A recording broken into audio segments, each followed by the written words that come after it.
बिस्मिल्लाहिर्रहमानिर्रहीम रब्बि इश्रह ली सदरी वयस्सिर ली अमरी वहलुल उक़्दतम मिन लिसानी यफ़क़हू क़ौली रब्बि ज़िदनी इल्मा रब्बि ज़िदनी इल्मा रब्बि ज़िदनी इल्मा रब्बि यस्सिर वला तुअस्सिर वतम्मिम बिल खैर सदक़ल्लाहुल अज़ीम। अस्सलामु अलैकुम।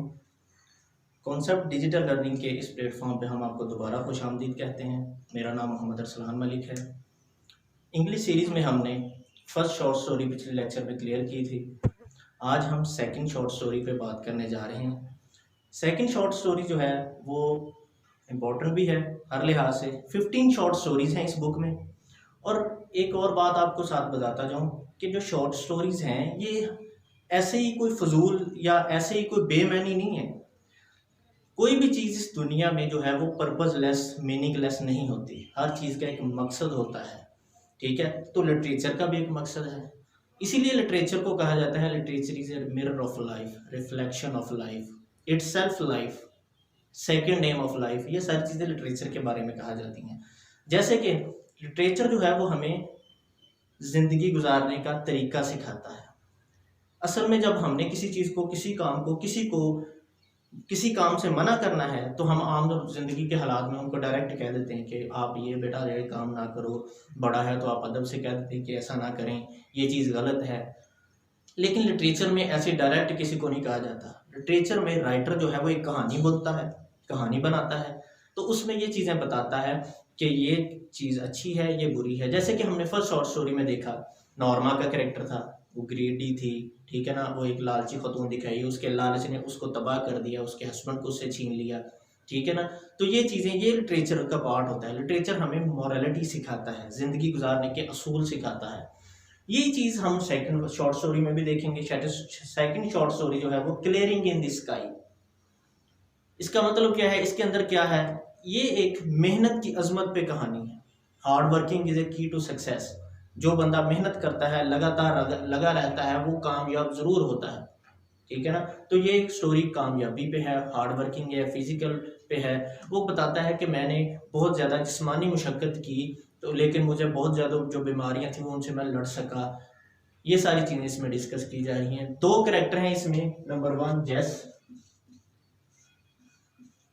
और दूसरा है ओल्ड मैन जो उसका वालिद है। जेस और ओल्ड मैन 2 के कैरेक्टर हैं। जेस जो कि है वो इस कहानी का नरेटर भी है।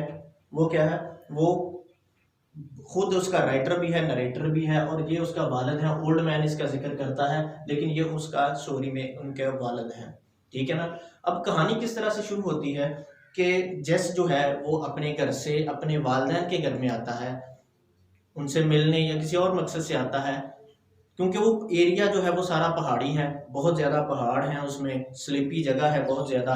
तो इन सब चीज़ों को मद्देनज़र रखते हुए वो गाड़ी नहीं लेके आता, वो पैदल आता है। और साथ उसके पास एक बास्केट भी है। बास्केट में क्या है, बास्केट में उसका जो उसकी वालदा के लिए वो जो डिशेज़ या प्लेटीज़ हैं, ये सारी चीज़ उसमें है। अब कहानी कुछ इस तरह से शुरू होती है कि वो आता है और उसका वालिद कहता है कि मैं तुम्हें कुछ दिखाना चाहता हूँ। मौसम बहुत ज़्यादा गर्म है, वो थका हुआ आता है, तो उसका वालिद कहता है मैं तुम्हें कुछ दिखाना चाहता हूँ। इवन के मौसम की सूरत हाल कुछ इस तरह है कि शेड के अंदर यानी कि साए के अंदर 97 फ़ारेनहाइट स्केल है। और ये याद रखिए कि फ़ारेनहाइट स्केल है, दूसरा नहीं।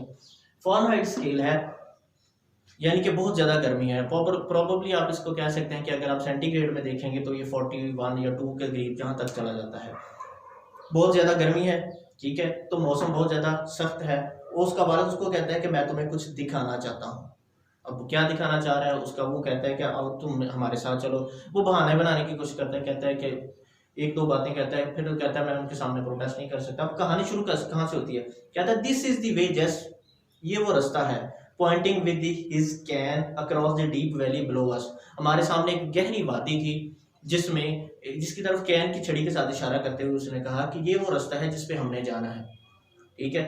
अब वो कहता है कि क्या आपको ये बहुत ज़्यादा हार्ड नहीं है, बहुत ज़्यादा गर्मी है आपके लिए, ये अच्छा नहीं होगा कि आप पैदल चल के जाएं इतनी दूर। और ये वो साथ ये भी बताता है कि जनवरी से लेकर अप्रैल तक जो मेरे वालिद साहब हैं वो 8 मुख्तलिफ डॉक्टर्स के पास चेकअप के लिए जा चुके हैं। अब हम एक डॉक्टर के पास जाते हैं, अगर हमारा मसला क्लियर हो जाता है, सॉल्व हो जाता है, तो हमें दूसरे के पास जाने की जरूरत ही नहीं पड़ती। लेकिन अगर हमारा जो काम है वो एक डॉक्टर से नहीं होता, समझ में नहीं आता, दूसरे के पास जाते हैं, तीसरे के पास। ये कहता है ये जनवरी से लेकर अप्रैल तक, यानी कि जनवरी से लेकर, अगर वो स्टोरी जिस महीने में लिख रहा है वो अप्रैल का है, तो अप्रैल तक उसने कहा कि वो 8 मुख्तलिफ डॉक्टर्स के पास जा चुके हैं। तो उन्होंने सबने क्या कहा कि आप पैदल ना चलें, काम ना करें, आप कुछ ना करें। क्यों? क्योंकि आपकी सेहत इस बात की इजाज़त नहीं देती। लेकिन वो क्या कहता है, कहता है कि मैंने सारा कुछ किया। कहता है जब उस इवन के एक डॉक्टर ने तो यहाँ तक कह दिया कि आप मेरे क्लिनिक तक आए हैं, आपने अब वापस जाना है तो टैक्सी लेके जाना है, पैदल नहीं जाना। लेकिन वो क्या कहता है कि मेरे वालिद ने 5 मील का सफ़र जो है वो तय किया, पैदल पैदल तय करके अपनी मेरी वालदा के पास आके आते, मुझे डॉक्टर ने ये कहा कि तुमने पैदल नहीं चलना। फिर वो कहता है कि ये मुझे सारा कुछ करना पड़ा, ये मुझे जवानी में भी डॉक्टर्स ने कहा था, लेकिन कहता है हमने क्या किया जी, उस वक्त हमने उन्होंने कहता है जी उनको काम करना पड़ा, उन्होंने 5 बच्चों की फैमिली को पालना था और बड़ा कुछ इस तरह से करना था, तो उन्होंने कहता है काम नहीं छोड़ा, उन्होंने करते रहे।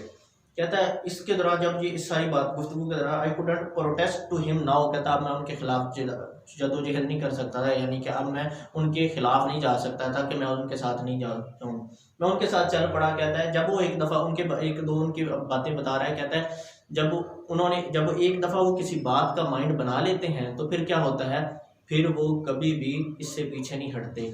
इवन कहता है if he had to crawl, अगर ताकि उनको कहता है रिंग कर भी जाना पड़े, कि सिनोनिम्स भी हमने साथ साथ लिखे हैं।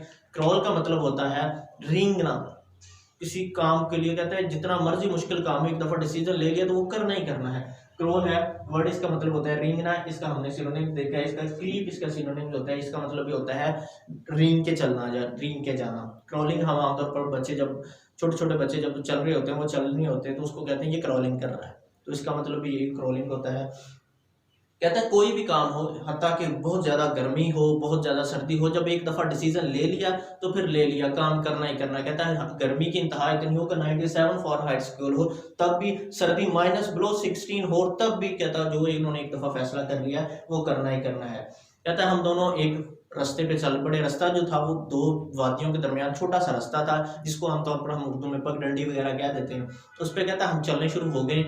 अब जाते हुए क्या अचानक कहता है ही स्टॉप्ड, वो रुके, एक एज ऑफ द मेडो, एक जो चरागा था उसके शुरू पे रुके, और अपनी जेब से एक छोटा चाकू निकाला और एक मुठा अल्फा अल्फा यानी कि कुछ जड़ी बूटी कोई घास वगैरह है उसको निकाला, काट के अपने और सूरज के दरमियान कर लिया, और कहता है लुक एट दिस जैस इसको देखो, क्या इससे बेहतर अल्फा अल्फा तुमने कहीं पे देखा है? जैसे कहता है बिल्कुल भी नहीं, इतना तो सैंडी रिवर के बॉटम में भी नहीं होता, बॉटम पैंदा जो है उसके भी नहीं होता है, बॉटम सैंडी रिवर जो है अमेरिका में एक दरिया का नाम है, कहता है वहां पे भी नहीं होता। लुक एट दिस जैस ही ब्रैक्ट का मतलब होता है फख्र से कोई बात बताना, शौकी से कोई बात बताना, लाफजरी भी इसको कह देते हैं यहाँ पे ब्रैग, ये भी सिनोनिम्स है, इसका मतलब भी होता है बोस्ट का मतलब भी वही होता है जो ब्रैग का मतलब होता है। पहले हमने वर्ड देखा क्रॉल का चीप, इसका सिनोनिम्स है ब्रैग का सिनोनिम जो है बूस्ट हमने लगा दिया, ठीक है। तो ये इसका भी मतलब वो कहता है बड़े फख्र से उन्होंने ये बात बताई।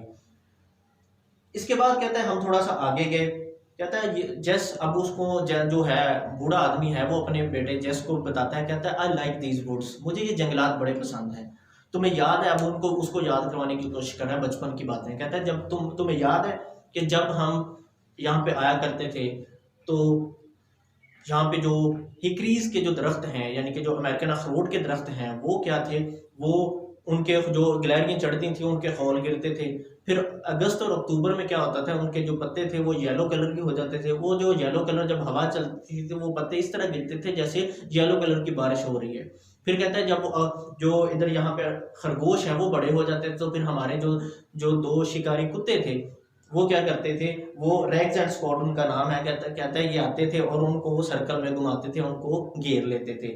ये सारी गुफ्तगू कर रहे हैं। अब उतनी देर में कहता है कि जस कहता है कि क्या ये चीज़ें हैं जो आप मुझे दिखाने ला रही हो? कहता है नो बिल्कुल भी नहीं, ये वो नहीं है।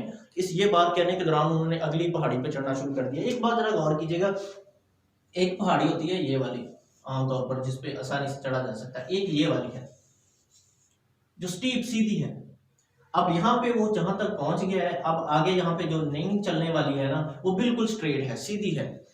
अब इसके लिए ब्लफ, सेकंड ब्लफ इस्तेमाल किया गया। ब्लफ आमतौर पर वर्ड कहते हैं झूठ बोलना या धोखा देने के लिए सेंस में इस्तेमाल किया जाता है, लेकिन यहाँ पे ब्लफ जो वर्ड है वो चट्टान के लिए इस्तेमाल किया है। इसके लिए हमने सिनोनिम इस्तेमाल किया है क्लिफ, ये भी चट्टान होती है, ठीक है ना। कहता है सेकंड ब्लफ पे उन्होंने चढ़ना शुरू कर लिया, दैट लिफ्टेड अब्रप्टली, लिफ्टेड जो उठी हुई थी, अब्रप्टली अचानक, यानी कि एक तो था होती है ये स्लाइड वाली, एक अचानक जो ऊपर सीधी हो जाए, ठीक है ना। अब्रप्टली का मतलब होता है अचानक, अब्रप्ट भी हमने लिखा, अब्रप्टली का मतलब भी होता है वो अचानक, सडनली, ठीक है ना। कहता है कि जी अब्रप्टली जो ऊपर की तरफ उठी हुई थी, हम उस पर चढ़ना शुरू हो गए। थोड़ा सा ऊपर जाके कहता है हमने देखा कि बहुत सारे जो रास्ते हैं वो एक ही जगह पे जाके पहुंच रहे हैं। तो कहता है मैंने अपने वाले साहब से पूछा कि आपने ये मुश्किल वाला रास्ता क्यों उठाया, ये नीचे वाले जो रास्ते थे आसान, ये इस पे क्यों नहीं आए। तो वो कहता है कि ये मैं आपको बाद में बताऊंगा। ऊपर थोड़े जाते हुए कहता है कि हमारे ऊपर आगे से एक गिलहरी गुजरी, तो कहता मुझे वाले साहब ने कहा कि ही शाउटेड, उन्होंने चिल्ला के बताया कि देखो इनको तुमने देखा जैसो। कहता हाँ बिल्कुल मैंने देखा। थोड़ी देर के बाद कहता है कि हम मेरे वाले साहब रुके, उन्होंने अपना पसीना साफ किया ताकि वो उनकी आंखों में ना चला जाए। कहता है मैं भी रुक गया। जब मैं रुका तो कहता है ढलवान बहुत ज़्यादा थी, अगर फॉर एग्जाम्पल वो यहाँ पे रुका है तो बहुत ज़्यादा ढलवान थी। कहता है ऊपर दरख्त थे, तो एक कहता है मैंने सैपलिंग से पक्को पकड़ के सहारा लिया ताकि मैं गिर न जाऊँ। सैपलिंग कहते हैं, ये यहाँ पे वर्ड हमने लिखा है, सैपलिंग का मतलब होता है यंग प्लांट, ठीक है ना। एक यंग प्लांट जो एक बिल्कुल नौज़ादा पौधा हो, यानी कि जवान हो, अभी यंग हो, उस पौधे को कहते हैं सैपलिंग। कहते हैं सैपलिंग को मैं पकड़ के खड़ा हो गया ताकि मैं गिरूं नहीं। ये बातें कर रहे थे, कहता है इतनी देर में ये सारी बातें, कहता है जैस मुझे ये जो सारी चीज़ें हैं ये मेरे माजी में ले जाती हैं, मुझे मेरा पुराना दौर याद आ जाता है, जब मैंने मेहनत की थी, मैंने बूढ़ा जवान था तो मैंने इन चीज़ों को इन पे काम किया, मुझे ये सारे माजी में ले जाती है। कहता माई क्यूरियोसिटी वाज अरोज्ड, मेरा जो तजस्सुस था और बढ़ गया कि मैं देखूं पता नहीं क्या चीज़ है। मैं 20 दफ़ा यहाँ पे आ चुका था लेकिन मैंने कहता कोई भी ऐसी गैर मामूली चीज़ नहीं देखी जो जिसके बारे में मैं इतना तजस्सुस में बढ़ूँ कि ये क्या चीज़ है जिसको जो मुझे दिखाने के लिए लेके जा रहे हैं। कहता ऊपर थोड़ा सा जाके कहता मैंने ऊपर देखा तो कहता है यहाँ पे जो टॉप पे था ना, कहता है स्नोबर के दरख्त थे, काफ़ी ज़्यादा स्नोबर के दरख्त थे। वो जो स्नोबर के दरख्त थे कहता है उनकी शाखें इतनी ऊंची थी, ऐसे लग रहा था वो जैसे आसमान से बातें कर रही हैं, या ऐसे लग रहा था जैसे जब वो उनकी हवा के साथ उनकी शाखें हिलती थी तो बिल्कुल ऐसे लग रहा था जैसे वो प्यार के साथ आसमान में बादलों में उंगलियां फेर रही हैं।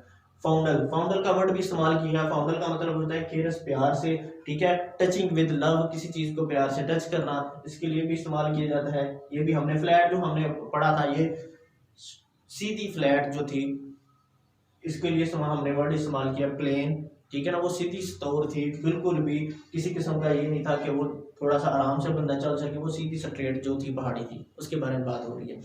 कहता है फिर आगे ऊपर हमने जाके देखा कि एक थोड़ा सा एरिया जो है वो यहाँ पे वो साफ किया गया है। साफ से मतलब उसको काश्त के काबिल बनाया गया है, काश्त के काबिल बनाया गया ताकि वहाँ पे कोई चीज़ काश्त की जा सके, वहाँ पे कोई ना कोई काम किया जा सके, कुछ जो सब्जी वगैरह जो भी चीज़ें लगाने वाली वो लगाई जा सके, उसको इस काबिल बनाया कि वहाँ पे कोई चीज़ उग सके।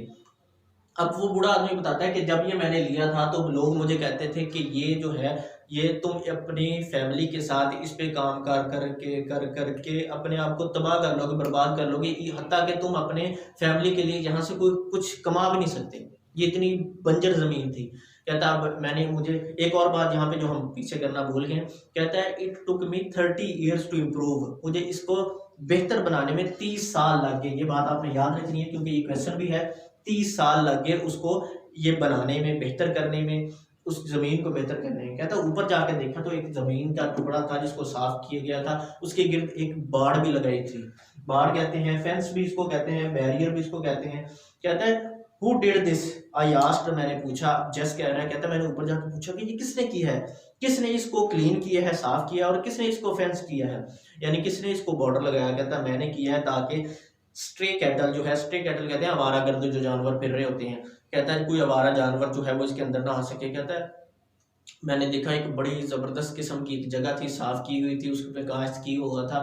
कहता मैंने अपने वाले साहब से पूछा कि ये आपने इतनी ऊंची जाके इस जगह पे क्यों बनाया, हमारे घर के करीब ही तो लैंड थे, आप उनमें कर लेते।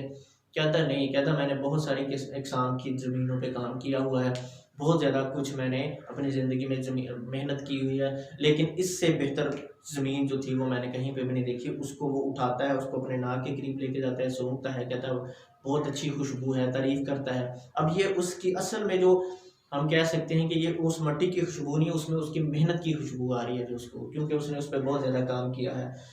फिर वो कहता है कि जब तुम छोटे थे तो मैं और तुम्हारी जो माँ थी वो तुम्हें यहाँ पे लेके आते थे, यहाँ पे बहुत ज़्यादा काम करते थे, हम मेहनत करते थे।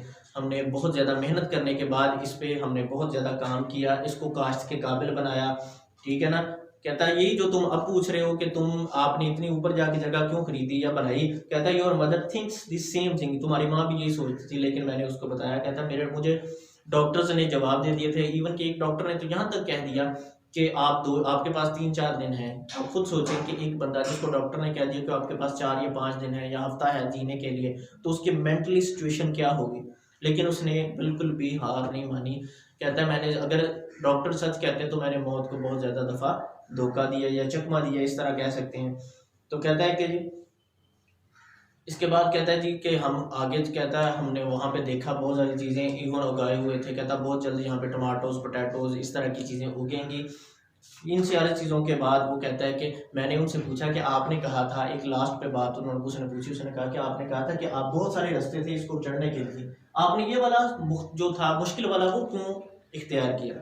तो वो कहता है कि जब मैं बीमार हो गया तो डॉक्टर्स ने मुझे जवाब दे दिया, डॉक्टर्स ने मुझे कह दिया कि अब आपके पास चंद दिन है बचने के लिए, तो मैं ऊपर जाने के लिए जो मुश्किल वाला रास्ता है उसको छोड़कर आसान रास्ते बनाए ताकि मुझे चढ़ने में आसानी हो। कहता मैंने इर्द गिर्द वाले रास्ते बनाए ताकि मुझे चढ़ने में आसानी हो।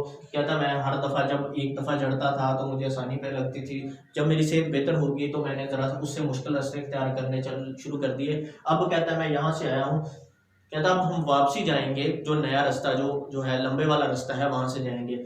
जैसा अब बताता है लास्ट पे, कहता है जब हम वापस आए तो हम जिस रास्ते से वापस आए थे वो 30 गुना ज्यादा लंबा था जिससे हम गए थे, ठीक है ना। तो ये थी आज की हमारी story, short story. Short story में हमने उसकी ट्रांसलेशन देखी, स्टोरी को सारी को डिस्कस किया।